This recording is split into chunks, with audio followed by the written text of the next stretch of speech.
Entonces estas células que se han formado, las espermátides, son células redondas. No pueden desplazarse, no pueden desplazarse en el medio líquido. Tienen que adquirir esa forma típica hidrodinámica del espermatozoide. Esto es lo que se llama espermiogénesis, pero no es solamente algo morfológico que se puede evaluar de forma externa en la célula, sino que ocurren muchos cambios en el interior de esa célula. Por ejemplo, vesículas provenientes del Golgi se van a ir agrupando para formar lo que sería el esbozo del acrosoma. Simultáneamente, los centriolos van a viajar hacia el polo contrario. A partir del centriolo distal se va a empezar a formar el flagelo. Esta célula va a ir perdiendo parte del citoplasma. Lo que ustedes ven ahí se conocen como gotas citoplasmáticas, que eso se va a ir perdiendo justamente porque esa estructura impiden el nado, el desplazamiento normal de los espermatozoides. Ese flagelo va a seguir creciendo y las mitocondrias también van a migrar y se van a ubicar alrededor de ese flagelo de la primera porción que se conoce como pieza media, constituyendo la vaina mitocondrial. Algo típico y característico de la gameta masculina es que ya no tienen histonas, estas proteínas que favorecen el superenrollamiento del ADN, sino que tienen protaminas. Entonces, y esto favorece un mayor grado todavía de empaquetamiento del ADN. Entonces, estas células van a tener que reemplazar las histonas por las protaminas.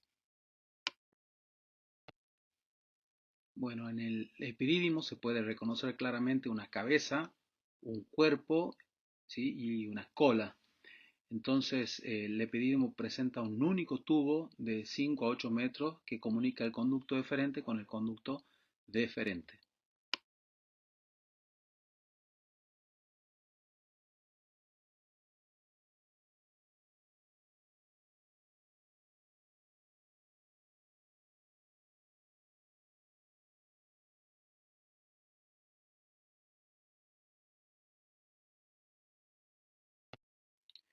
En este órgano, en el epidídimo, es donde se producen modificaciones bioquímicas de los espermatozoides. Es aquí donde adquieren competencia para capacitarse más tarde, lo que a su vez le va a permitir fecundar al ovocito.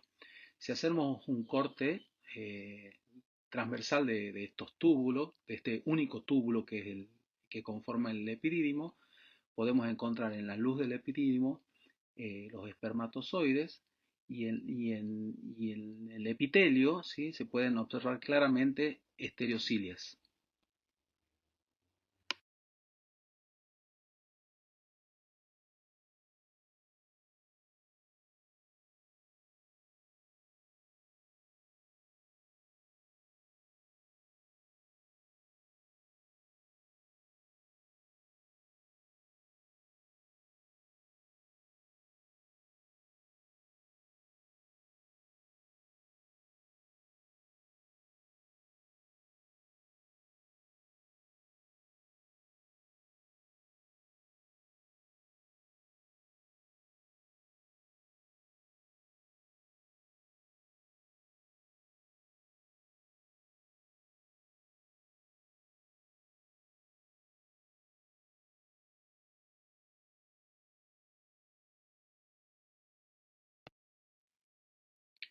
Este músculo lo que hace es mantenerlo a los testículos ni muy cerca ni muy lejos del cuerpo.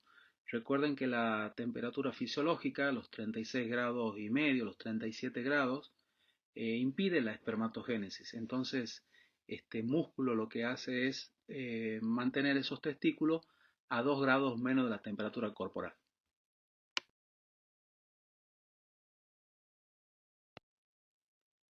En este corte transversal, ¿sí?, de los túbulos seminíferos podemos ver en la luz la presencia de espermatozoides.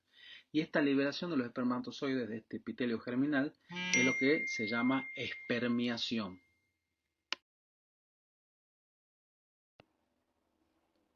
Bueno, un espermatozoide de mamífero, en este caso un espermatozoide humano, va a presentar esta morfología, una cabeza, una pieza media y un flagelo. Y en esa cabeza se puede distinguir claramente el acrosoma, un núcleo. Recuerden que va a tener ese ADN muy compactado gracias a la presencia de las protaminas, el cuello que va a unir esta cabeza con la pieza media. En la pieza media encontramos una gran cantidad de mitocondrias, que es lo que le va a permitir generar el ATP.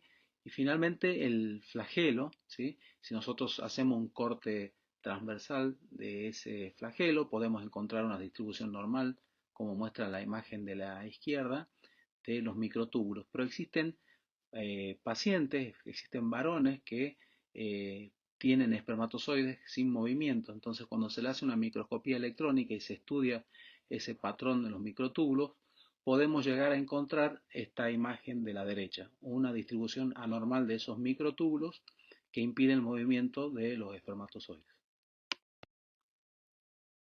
Además del movimiento, por supuesto, de los espermatozoides, que es algo importantísimo, la morfología espermática es algo clave. Es muy importante que un varón tenga una buena cantidad de espermatozoides con un buen movimiento y además con una morfología normal. ¿Qué significa la morfología normal? Que tenga una cabeza bien definida, una pieza media y una cola.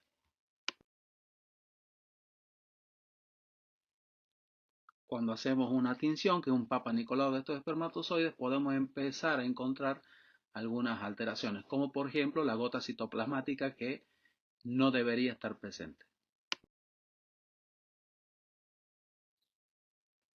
O con respecto a la cabeza se puede también encontrar vacuolas, espermatozoides vacuolados que no son normales.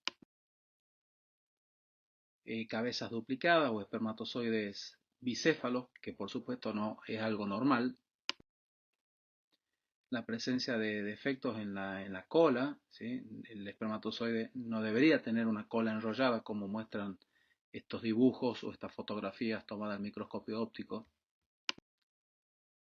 Y si tenemos la suerte de contar con un microscopio electrónico, bueno, ya podemos estudiar a estos espermatozoides con un poco más de detalle y empezamos a ver muchos defectos que se nos pasa con el microscopio óptico común.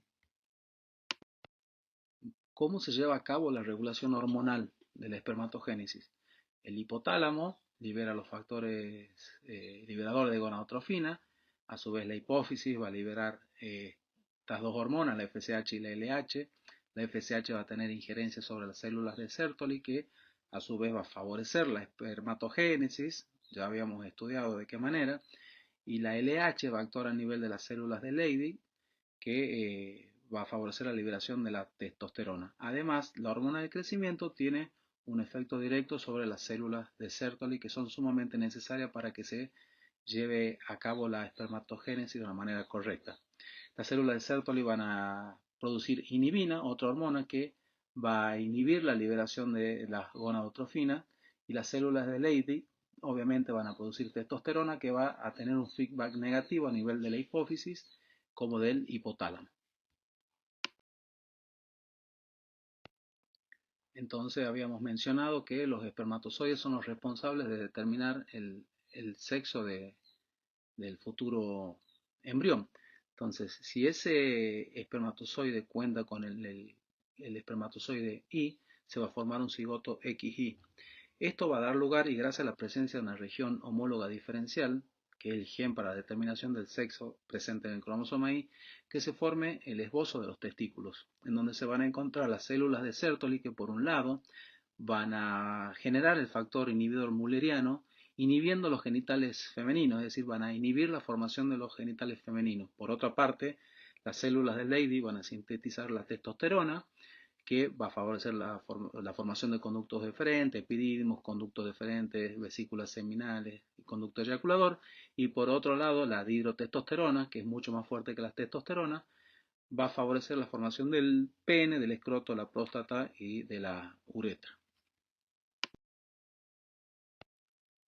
Esta testosterona va a tener su efecto a nivel de las células u órganos blancos, y además se va a inactivar en células sin receptores específicos.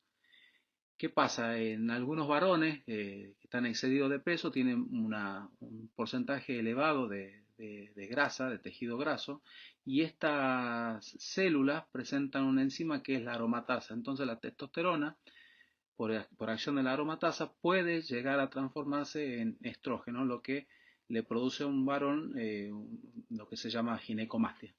Además, existen algunos medicamentos, ¿sí? Un shampoo, por ejemplo, se lo usa al finasteride, que lo que hace es inhibir esta enzima, la 5-alfa reductasa, que es la responsable de transformar la testosterona a dihidrotestosterona.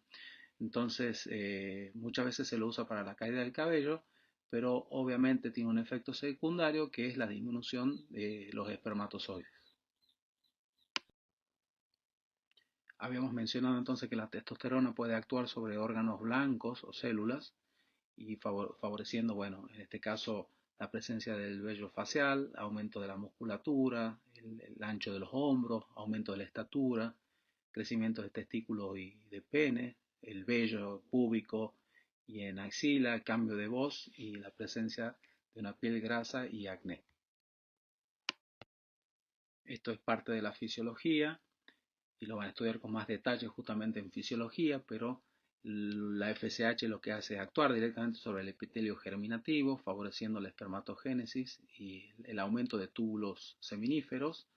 La LH va a actuar directamente sobre las células de Leydig, aumentando el tamaño testicular, y esta testosterona producida en las células de Leydig favorece el crecimiento de genitales externos, desarrollo de vello púbico, facial y axilar, acné, desarrollo muscular y laringio, y estimula el crecimiento óseo y cierre epifisiario.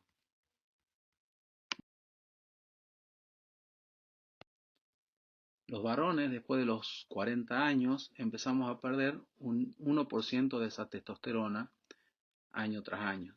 Entonces, la disminución de la testosterona también hace que el recuento espermático, la cantidad de espermatozoides disminuya.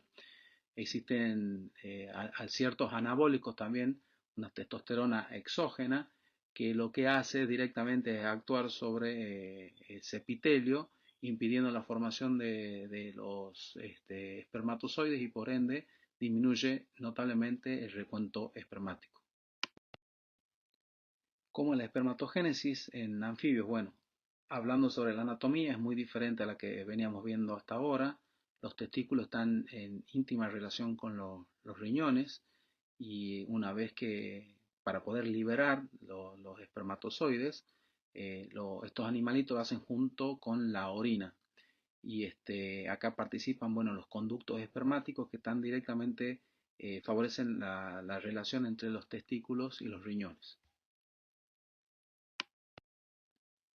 Al disecar en el laboratorio estos animales, podemos extirpar los testículos, que también son órganos pares y que se encuentran en una posición totalmente diferente a lo que veníamos viendo en los mamíferos.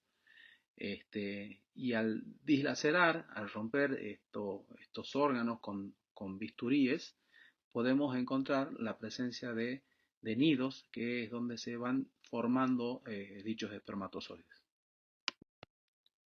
Lo del esquema es un espermatozoide de anfibio que es muy diferente al espermatozoide de mamífero.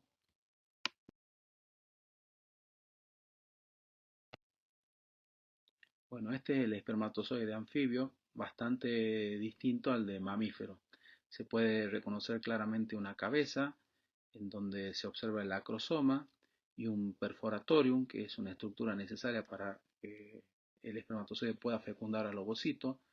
Por debajo de esa cabeza se encuentra la pieza media y finalmente la cola, que presenta un flagelo y una membrana ondulante, lo que le da un tipo de movimiento muy característico a estos espermatozoides.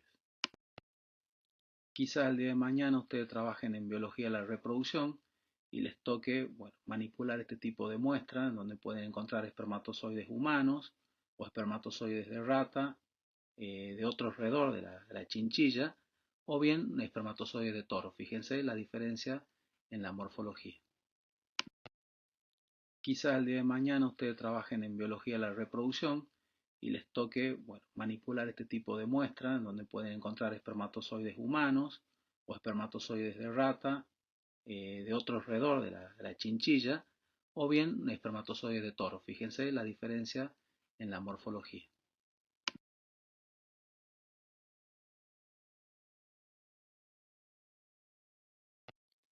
Bueno, muchas veces cuando se habla de infertilidad uno automáticamente piensa en las mujeres, pero los varones también tenemos muchas veces alterada esa espermatogénesis.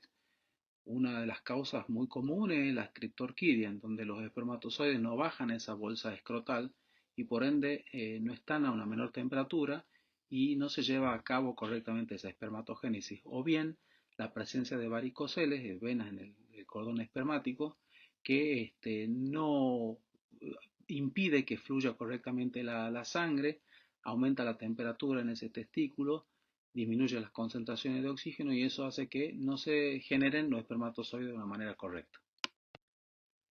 ¿Qué encontramos cuando comparamos la espermatogénesis con la ovogénesis? Bueno, en el caso la división citoplasmática es equivalente para la espermatogénesis, mientras que en la ovogénesis hay una división citoplasmática desigual. En la espermatogénesis se generan 4 células funcionales, mientras que en la ovogénesis solamente una sola. Con respecto a la producción de la espermatogénesis, bueno, una producción continua, y en el caso de la ovogénesis es una generación mensual. La espermatogénesis, bueno, hay diferencia en la dotación de los cromosomas sexuales, porque habíamos dicho que son los que determinan el sexo del embrión. En cambio, en el caso de la ovogénesis siempre recibe el cromosoma sexual X. Las células sexuales son generadas por millones en el caso de la espermatogénesis, y en el caso de la ovogénesis es una sola célula que se forma en el mes.